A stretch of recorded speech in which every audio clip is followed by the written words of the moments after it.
So, hello Chapadi, welcome back to STVZ and this is Sandeep Bhaiya from IIT Guwahati. And guys एक बहुत ही बढ़िया खुशखबरी के साथ आप लोगों के सामने हाजिर हूं। बहुत सारे बच्चे कह रहे थे कि भैया एएमयू क्रैक करना है, एएमयू से बीटेक करना है, एएमयू में पढ़ना हमारा ड्रीम है, लेकिन लग रहा है कि शायद इस साल पूरा ना हो पाए। या फिर बहुत सारे बच्चों का कहना है कि भैया हम चाहते तो कंप्यूटर साइंस, एआई और इलेक्ट्रॉनिक्स हैं, लेकिन कहीं हमारा नाम वेटिंग में ना आ जाए। ऐसा कुछ उपाय बताइए जिससे हमारी रैंक बूस्ट हो सके। अगर मैं बॉर्डर पर हूं तो बॉर्डर क्रॉस कर लूं, और मैं अगर बॉर्डर क्रॉस कर रहा हूं, वेटिंग में हूं, तो मैं क्लियर में पहुंच जाऊं, क्लियर लिस्ट में पहुंच जाऊं। इसके लिए कुछ बताइए कि लास्ट के 30 डेज में क्या करना चाहिए। तो गाइज मैं ऑलरेडी बहुत सारी बातें तुम लोग को बता चुका हूं कि एमयू के लिए क्या करना है, क्या नहीं करना है, क्या इंपॉर्टेंट है, क्या कम इंपॉर्टेंट है। लेकिन मैं एक ऐसी चीज लेकर आया हूं जिसे अगर तुम शिद्दत के साथ करो, अगर तुम अगले 30 दिन तक नियम के अनुसार फॉलो करो, तो डेफिनेटली तुम्हारी रैंक बूस्ट होगी। और वो क्या है सर? वो है धुरंधर टेस्ट सीरीज, जिसमें धुरंधर सवालों का कलेक्शन है। जितने भी मोस्ट एक्सपेक्टेड क्वेश्चन एएमयू में हो सकते थे, ज्यादा से ज्यादा हमने उसे कलेक्ट करने की कोशिश करी और एक साइकोलॉजिकल तरीके से जबरदस्त टेस्ट सीरीज का निर्माण किया है। ऐसा टेस्ट सीरीज तुम्हें अलीगढ़ में शायद कहीं पर भी ना दिखे। जो लोग हमारा इससे पहले विजन टेस्ट सीरीज दे रहे होंगे, उनको महसूस भी हो रहा होगा कि यस, ये विजन टेस्ट सीरीज में बात तो है, दम तो है, लेकिन थोड़ा सा बात ये भी था कि विजन टेस्ट सीरीज का लेवल हमने थोड़ा सा ऊपर रखा था एएमयू के लेवल से। बट हमने बोला कि अब ठीक है, वो तो प्रैक्टिस के लिए ठीक है, वो जनरली हम अपने बच्चों पर फोकस्ड होके बनाए थे विजन टेस्ट सीरीज जो हमसे पढ़ रहे हैं, क्योंकि हम लोग जो पढ़ाते भी हैं ऑफलाइन क्लास में या ऑनलाइन क्लास में, एएमयू के लेवल से ऊपर का पढ़ाते हैं, ताकि एग्जाम में जब एक्चुअल प्रेशर पड़े बच्चे पर तो उसको बैलेंस कर सके, एएमयू के लेवल को इजीली हैंडल कर सके। लेकिन अभी क्या है कि इस टेस्ट सीरीज को मैं बना रहा हूं उन बच्चों के लिए जो बोर्ड देकर आए हैं, उन बच्चों के लिए जो किसी और कोचिंग से पढ़ाई कर रहे हैं, उन बच्चों के लिए भी ये ठीक है जो हमारे यहां से पढ़ रहे हैं, क्योंकि वो तो इजीली उसको इस टेस्ट सीरीज को हैंडल कर लेंगे। और ये धुरंधर मॉक टेस्ट है, ये पूरा का पूरा इसमें 10 मॉक टेस्ट है, और ये 10 के 10 मॉक टेस्ट एएमयू के हिसाब से डिजाइन किए गए हैं। और इनमें क्या खास बात है वो मैं इस वीडियो के माध्यम से आपको बताता हूं। पिछले एसटीबीजी से जितने भी टॉपर्स निकले हैं, तुम एक बार उनकी वीडियोस देखना, मोस्ट ऑफ द टॉपर्स की वीडियोस यूट्यूब पे पड़ी होंगी, उसमें से ज्यादातर बोल रहे होंगे कि टेस्ट सीरीज शानदार थी, टेस्ट सीरीज लाजवाब थी। और ऐसा क्यों बोलते हैं? ऐसा बोलने के पीछे का एक कारण है। कारण ये कि जनरली मेरे टेस्ट सीरीज से डायरेक्ट क्वेश्चंस उठा के आते हैं, या फिर सेम टाइप के क्वेश्चंस उठा के आ जाते हैं। बहुत सारे क्वेश्चंस टेस्ट सीरीज से कई बार तो आए हुए हैं, और कई बार ऐसा भी हुआ है कि सेम टाइप के क्वेश्चंस आपको हमारे टेस्ट सीरीज से देखने को मिलेंगे। अब देखो, ये डायरेक्ट मेरे टेस्ट सीरीज से आने वाली है बोलना बिल्कुल गलत बात है, क्योंकि पेपर मैं तो बना नहीं रहा हूं और ना ही मैं ब्रह्मा हूं। लेकिन इस बात का पूरा विश्वास रहता है कि भाई क्वेश्चंस तो ऐसे ही आने वाले हैं, और मजे की बात है कि आते भी हैं। तुम्हें यकीन ना हो तो जब तुम पेपर देखे आना, तो हमारे सारे टेस्टेस निकालना, जो भी मटेरियल मैं इसमें दूंगा वो सारा तुम निकालना और बैठ के मिलाना। तुम्हें लगेगा यार सब तो इधर ही था, 80% पेपर का मैटर तो इधर ही था, बस हमने ध्यान नहीं दिया, हमने मेहनत नहीं किया। तुम्हें ऐसा लग सकता है, बट एनीवेज चलो हम आगे बढ़ते हैं और बात करते हैं कि ये धुरंधर टेस्ट सीरीज क्या है और इसकी इतनी चर्चा क्यों है, और काफी बड़े मात्रा में दूसरे कोचिंग के बच्चे भी इस धुरंधर टेस्ट सीरीज को ज्वाइन कर रहे हैं। तो तुम्हें एक पता भी चलेगा कि तुम टॉपर के रिस्पेक्ट में कैसा कर रहे हो, एवरेज क्लास के मार्क्स कैसे हैं, सारी चीजें तुम्हें यहां से पता चलने वाली है। तो चलो अपन शुरू करते हैं। जैसे अगर अपन बात करें टेस्ट सीरीज में, तो ये जो धुरंधर टेस्ट सीरीज है, इस टेस्ट सीरीज में कई चीजें हैं। पहले तो जो मेन इसका पार्ट है वो है 10 मॉक टेस्ट, और हम इतना ही कर पाएंगे। 10 फुल मॉक टेस्ट है, जिसे हम क्या कर सकते हैं अभी फिलहाल में, अगले 25-30 दिनों में हम इस 10 मॉक टेस्ट को इजीली लगा सकते हैं। और सिर्फ टेस्ट लगाना नहीं है, टेस्ट लगाने का तरीका आपको पता होना चाहिए। ज्यादातर लोगों को टेस्ट का तरीका नहीं है। मैं देखता हूं कि बच्चा टेस्ट दे रहा है, सिर्फ टेस्ट दिए जा रहा है, जा रहा है कोचिंग, टेस्ट दे रहा है, आ रहा है, अगले के लिए फिर जा रहा है, दे रहा है, आ रहा है, और लास्ट तक मतलब मैंने जो प्रैक्टिकली महसूस किया कि डे 1 में जैसे उसने मॉक टेस्ट दिया था, और डे 10 में जो उसने मॉक टेस्ट दिया था, उसमें वो कुछ खास इंप्रूवमेंट नहीं कर पाया। वो बस खुद को टेस्ट करता रह गया कि अच्छा अब मेरे को कितना आ रहा है, अब मेरे को कितना आ रहा है, अब मेरे को कितना आ रहा है। लेकिन टेस्ट में सिर्फ खुद को ही टेस्ट नहीं करना होता है, खुद को ही नहीं देखना होता है। इस टेस्ट में हम जो लेकर आए हैं, अगले टेस्ट में हम इसको कैसे बेटर कर सकते हैं, क्या हमें नहीं करना है, क्या करना है, मतलब एक इंप्रूवमेंट की भी बात करनी होती है। सिर्फ मार्क्स इंप्रूवमेंट ही नहीं है, मार्क्स इंप्रूवमेंट के साथ साथ आपको अपनी एक्यूरेसी भी इंप्रूव करनी होती है और अपना टाइम मैनेजमेंट भी इंप्रूव करना होता है, और उसके अलावा प्रेशर हैंडलिंग कैपेसिटी भी इंप्रूव करनी पड़ती है। तो मैं देखता हूं कि बच्चों को टेस्ट देने का तरीका ही नहीं पता, और ये सबसे गलत चीज है। ऐसे तुम 50 टेस्ट दे दो, फिर भी तुम इंप्रूवमेंट बहुत अच्छा नहीं कर पाओगे अगर आप सही तरीके से टेस्ट नहीं दे रहे हो तो।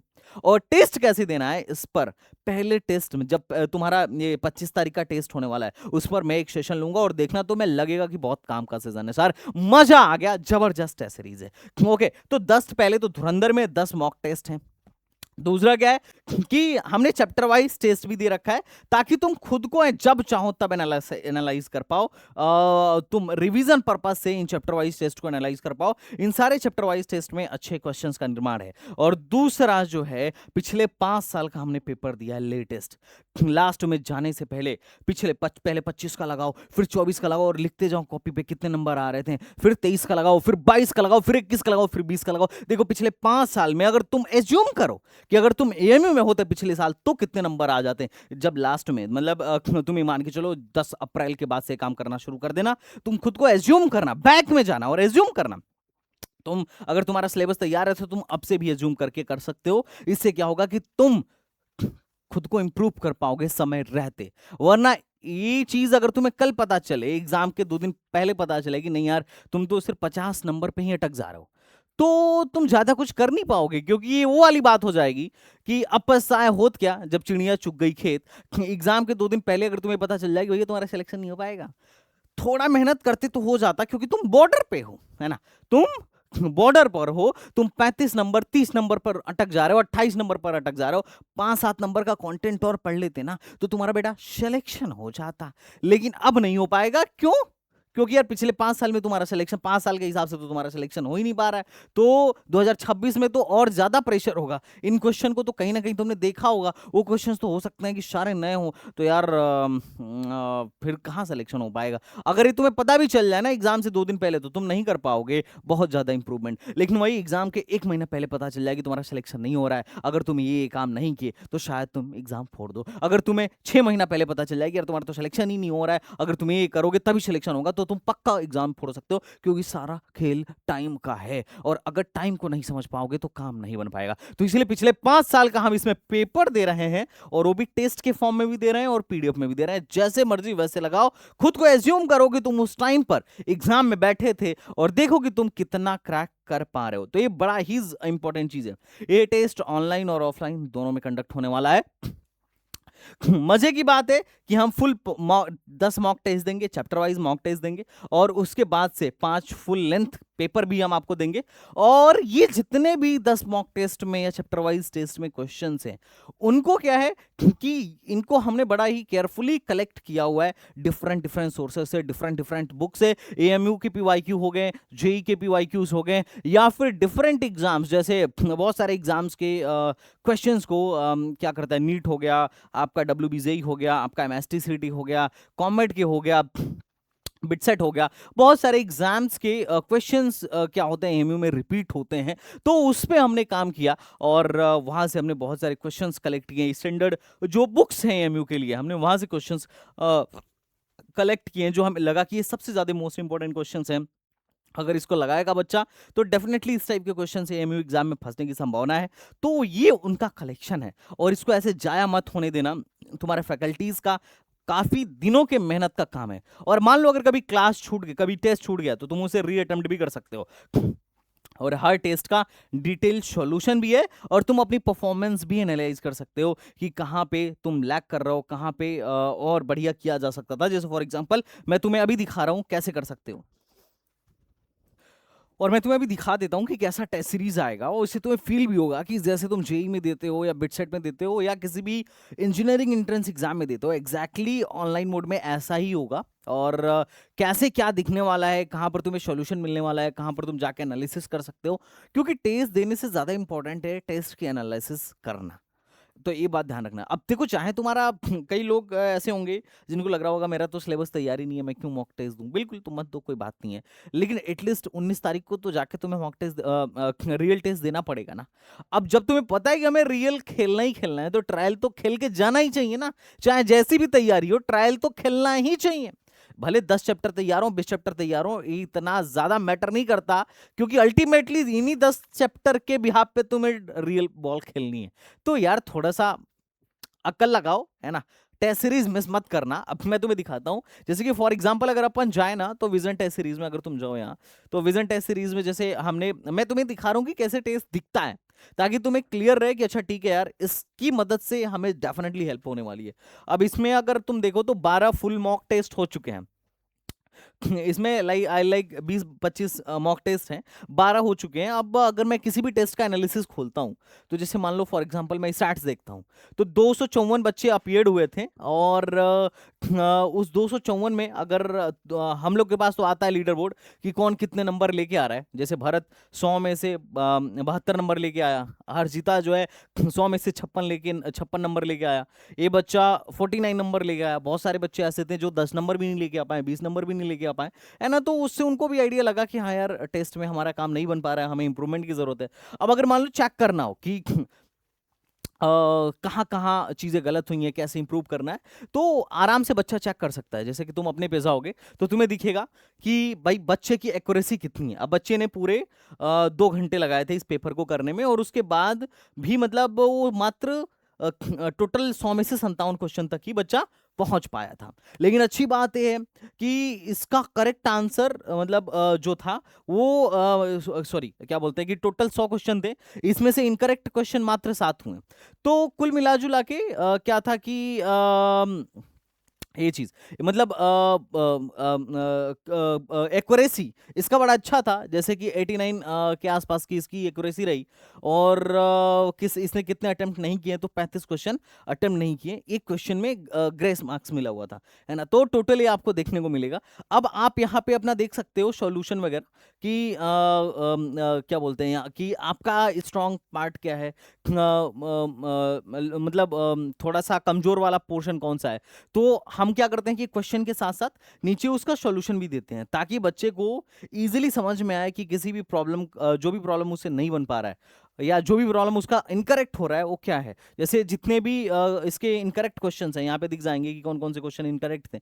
अब एक क्वेश्चन बच्चे का इनकरेक्ट था, इसमें क्या इनकरेक्ट था तुम सॉल्यूशन देके सीख सकते हो, समझ सकते हो कि क्या चीज है।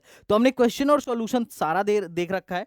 तुम्हें एक तरीके से रिकमेंडेशन भी मिल जाएगा। जैसे अगर तुम फॉर एग्जाम्पल यहाँ पर आओ,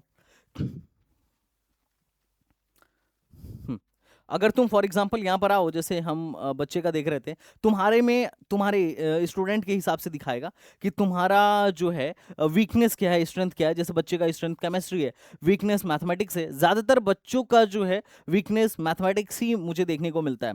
तो ओवरऑल कितने मार्क्स लेकर आ रहा है बच्चा टॉपर के रिस्पेक्ट में, मैथमेटिक्स में कितने सही जा रहे हैं, केमिस्ट्री में कितने सही जा रहे हैं, और फिजिक्स में कितने सही जा रहे हैं। जैसे अब तुम केमिस्ट्री देखो तो टॉपर से भी ज्यादा नंबर इस बच्चे का, टॉपर के 22 नंबर थे और इसके केमिस्ट्री में 25 नंबर थे। मतलब बच्चा केमिस्ट्री में ज्यादा अच्छा कर रहा है। और कौन कौन से पोर्शन में बच्चा कहाँ कहाँ पर बच्चा उलझ रहा है, ये सब यहाँ पे रिकमेंडेशन हो जाएगा। मतलब एक तरीके से तुम समझो कि इससे तुम डैशबोर्ड से अपना एनालिसिस कर सकते हो कि भाई तुम कहाँ पर चल रहे हो, तुम कहाँ पर लाई कर रहे हो, तुम्हारा कौन सा पोर्शन स्ट्रांग है, तुम्हारा कौन सा पोर्शन कमजोर है। तो इस तरीके से थोड़ा सा एनालिसिस करना भी इंपॉर्टेंट है। अभी चिंता मत करो, मैंने तुम्हें एनालिसिस करना दिखाऊंगा, लेकिन मैंने अभी इसलिए दिखाया ताकि तुम्हें पता हो सके कि ठीक है, अपन जो जिस टेस्ट सीरीज को ले रहे हैं उसमें हमें सब कुछ मिलेगा। हम अपना रैंक देख सकते हैं, हम ये देख सकते हैं कि हमारा कौन सा पोर्शन कमजोर है, कौन सा अच्छा है, हम कितने देर में पेपर कर रहे हैं, टोटल कितना करेक्ट क्वेश्चन कर रहे हैं, कितना इनकरेक्ट क्वेश्चन कर रहे हैं, इनकरेक्ट क्वेश्चन का सॉल्यूशन बाद में चल के देखना हो तो वो भी देख सकते हैं। तो सब कुछ यहाँ पर तुम क्या कर सकते हो बेटा, मतलब एक प्रोफेशनल डैशबोर्ड पे जाके तुम देख सकते हो। इसके बाद, ये सब देखने के बाद, अगर तुम्हें मान लो इस मॉक टेस्ट को फिर से भी देना हो तो तुम दे सकते हो, ऐसा नहीं है कि नहीं दे सकते हो। इसमें हम लोग नंबर ऑफ लिमिट बढ़ा देंगे कि अब 2 बार 3 बार आप एक ही मॉक टेस्ट को दे पाए अगर जरूरत है तो। अब ऐसा नहीं है कि अपने दोस्त को भी आईडी दे देना कि हाँ मैं दे लिया, अब तू भी दे ले, देख तुम्हारे कितने नंबर आ रहे हैं, है ना। अब अगर तुम इस टेस्ट सीरीज की बात करो ना, तो इस टेस्ट सीरीज को हमने बनाया है बड़ा ही बारीकी के साथ। तुम्हारे पिछले लगभग लगभग 15-20 साल के पीवाईक्यूज को एनालिसिस करके। अब जो लोग मुझे जानते होंगे उनको पता होगा गाइस कि I am the author of AMU capsule, जो अभी के टाइम में एएमयू बीटेक के लिए सबसे बेस्ट, मतलब एएमयू बीटेक के लिए बिकने वाली, एएमयू बीटेक एंट्रेंस के लिए बिकने वाली सबसे बेस्ट किताब है।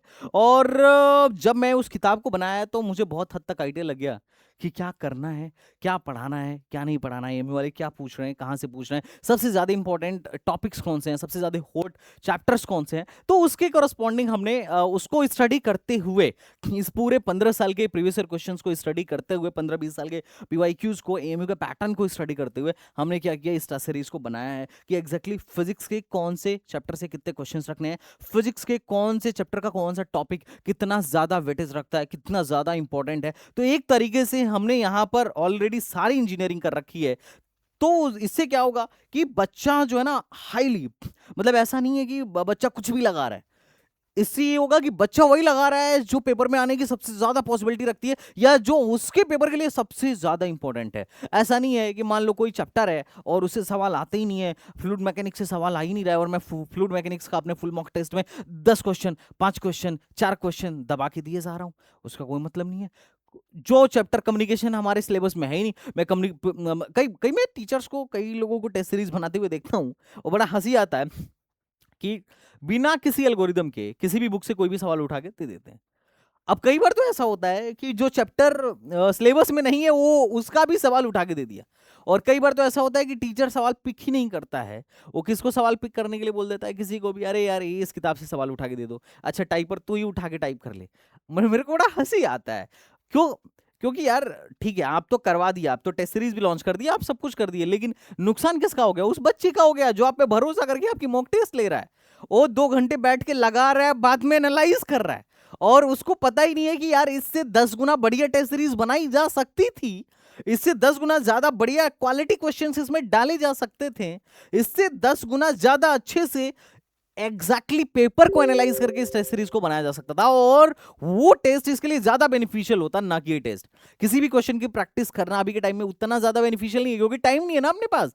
अपने को टाइम देना है, लेकिन सिर्फ उन्हीं चीजों पे जो ट्रस्टेड हो, जो रिलायबल हो, या जो काम के हो, जो हमारे पेपर पैटर्न को फॉलो करते हो। तो मैंने कई बार महसूस किया कि बहुत सारे टीचर क्या करते हैं, मतलब बिना एल्गोरिथम, मतलब मेरे से अगर कोई पूछे कि सर ये मैथमेटिक्स में, सॉरी ये फिजिक्स के चैप्टर से आपने इस वाले टेस्ट में कितने क्वेश्चन लिए थे, तो मैं बता सकता हूं, क्योंकि मैंने उसका पहले एक एल्गोरिदम तैयार किया कि मुझे इस चैप्टर से इतने ही क्वेश्चन पहले वाले में लेने, दूसरे वाले में लेने, तीसरे वाले में लेने, डिफिकल्टी ऑर्डर कैसे रखना है, यहां पर इतने क्वेश्चन टफ, इतने क्वेश्चन मॉडरेट और इतने क्वेश्चन इजी रखने। मतलब एक मेरे पास पूरा चार्ट है, हर टेस्ट का चार्ट है, पूरा एल्गोरिदम है कि मैंने कौन सा क्वेश्चन कहां से पिक किया। मैं नहीं बोल रहा हूं कि मैंने क्वेश्चंस बनाए, नहीं, उतना भाई रिसर्चर थोड़ी हूं, है ना, पीएचडी करके फिजिक्स में थोड़ी बैठा हूं कि इस जेई की पीएचडी, इस बुक पर मेरी पीएचडी नहीं, लेकिन मेरे को ये पता है कि कहां से एमयू सवाल पूछ रहा है, कहां से क्या क्या टॉपिक एएमयू के लिए फेवरेट टॉपिक होता जा रहा है, कहां कहां से एएमयू सवाल किस टाइप के बना सकता है,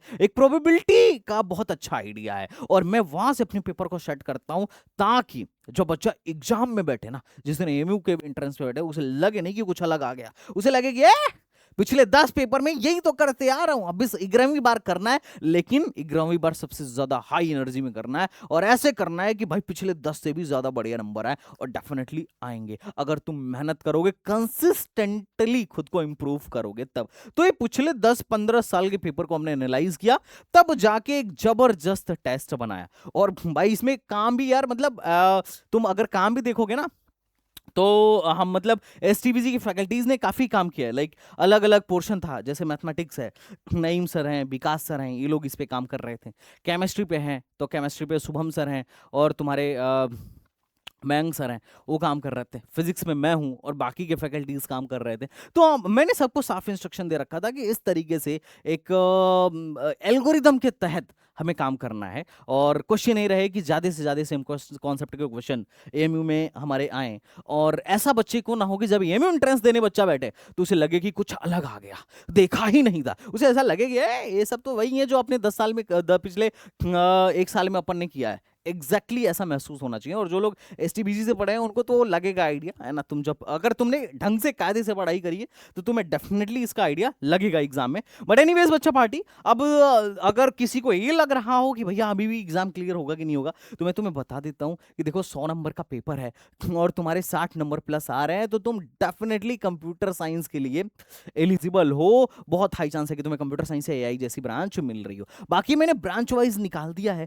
ताकि तुम्हें ज्यादा तकलीफ ना हो। अगर तुम फिजिक्स में 33 में से 20 नंबर, केमिस्ट्री में भी 33 नंबर में से 20 प्लस और मैथमेटिक्स में 10-15 भी लेकर आए तो भी तुम 55 नंबर लेके आ सकते हो और कंप्यूटर के भाई साहब हकदार हो। और अगर इतना भी नहीं हो रहा है तो तुम 15-15-10 भी लेकर आओगे तो भी तुम एडमिशन के हकदार हो। और अगर तुमसे इतना भी नहीं हो रहा है तो 10-10 और 15 भी लेकर आओगे, 10-10 और 15 भी लेकर आओगे तो भी कहीं ना कहीं तुम्हें एडमिशन के लिए ऑफर लेटर शायद लास्ट तक जाते जाते मिल जाए। बड़ा हाई प्रोबेबिलिटी है। तो क्या 33 में से 10, केमिस्ट्री में 33 में से 15 और मैथमेटिक्स में 34 में से 10 नहीं आ सकता है क्या? अरे आ सकता है भाई, क्यों नहीं आ सकता है? अगर स्ट्रेटजी सही हो तो डेफिनेटली आ सकता है। अभी भी लेट नहीं हुआ है। देखो लेट तो ऑब्वियसली हो गया है, लेकिन डिमोटिवेट होना मत। ये मान के चलो कि लेट नहीं हुआ है, अभी भी अगर हम फाइट करें तो कुछ तो ले आएंगे भाई, कुछ तो लेके आएंगे। तो फाइट करो, क्यों डर रहे हो? अगर तुम्हें लग रहा है कि सिलेबस पूरा तैयार नहीं है तो 110% सिलेबस कभी तैयार नहीं होगा। 1 साल और ले लोगे तो भी सिलेबस कभी पूरा तैयार नहीं होगा। बात समझ में आ रहा है क्या? तो चलो भाई, तो चलो फिर मिलते हैं नेक्स्ट वीडियो में। तब तक के लिए बाय बाय, टाटा एंड जय हिंद। और आई होप कि तुम्हें मजा आएगा। मैं शेड्यूल दिखा देता हूं। आज पहला टेस्ट था, है ना, लेकिन मैंने अगला जो टेस्ट है 25 तारीख का जो टेस्ट है वो सबके लिए फ्री कर रखा है। पहला टेस्ट अगर कोई टेस्ट करके देखना चाहे कि कैसा है कैसा नहीं है तो आप बिल्कुल फ्री ऑफ कॉस्ट आके दीजिए। आप ऑफलाइन सेंटर पे भी दे सकते हैं, ऑनलाइन भी दे सकते हैं, लेकिन जो फ्री है वो सिर्फ ऑनलाइन में अवेलेबल है, ऑफलाइन पे नहीं है शायद। एक बार कॉल करके वो कर लेना, क्योंकि ऑफलाइन में क्या है ना, हमारे पास सीटें बड़ा लिमिटेड हैं। ऑलरेडी विजन वालों ने पूरा क्लासरूम घेर रखा है, जगह नहीं बचती है। बहुत सारे बच्चे मतलब बहुत सारे बच्चों ने इस टेस्ट सीरीज को ज्वाइन किया था, विजन टेस्ट सीरीज को, तो अभी इतना ज़्यादा सीट नहीं है। लेकिन हाँ, ऑफलाइन में भी ये टेस्ट कंडक्ट होगा। तो आप लोगों से रिक्वेस्ट है कि जितने भी लोग हैं डेफिनेटली आप क्या करिए, ऑफलाइन में इस टेस्ट को जरूर ज्वाइन करिए। हमने इस टेस्ट की प्राइसिंग पे मैं बात कर लेता हूँ, इस टेस्ट की प्राइसिंग पे बात कर लेता हूं। तो ये टेस्ट तो वैसे जितना मेहनत किया है हमने उसकी तो खैर कोई प्राइस नहीं है। उसका प्राइस सिर्फ एक है कि तुम्हारा सिलेक्शन हो जाए। लेकिन फिर भी चूंकि यार टाइपिंग का कॉस्ट, प्रूफ रीडिंग का कॉस्ट और बहुत सारे कॉस्ट आते रहते हैं, तो इसके लिए हमने बड़ा ही लिमिटेड कॉस्ट कर रखा है। तो बच्चा पार्टी क्या है कि इसका तो खैर वो नहीं है। इसकी टेस्ट की प्राइसिंग मेरी टीम की तरफ से 999 था कि 999 से नीचे नहीं देना है। 2000 का टेस्ट सीरीज है, लेकिन मैंने बोला अभी ईद चल रहा है तो 25 तारीख से पहले पहले जो बच्चा ले रहा है उसको हम 499 में पूरा का पूरा धुरंधर मॉक टेस्ट देंगे और धुआंधार तरीके से तुम्हारी एएमयू बीटेक की प्रिपरेशन को ये क्या करेगा, बूस्ट करेगा। इसके लिए तुम डेफिनेटली निश्चिंत रहना, इस पर तुम्हें बस फोकस करने की जरूरत है। तो 499 में जो लोग 25 तारीख से पहले ले रहे हैं डेफिनेटली तुम्हारे लिए ये बड़ा ही फायदेमंद होगा। और एक चीज और अच्छी बात ये थी कि हमने जो किताब जितनी भी मंगाई थी एमयू कैप्सूल ऐप से सारी की सारी खत्म हो गई। लोगों ने जितनी भी हमारी प्रिंटिंग पूरा का पूरा गोडाउन खाली हो गया। इतना ज़्यादा इस साल एएमयू कैप्सूल बिका है।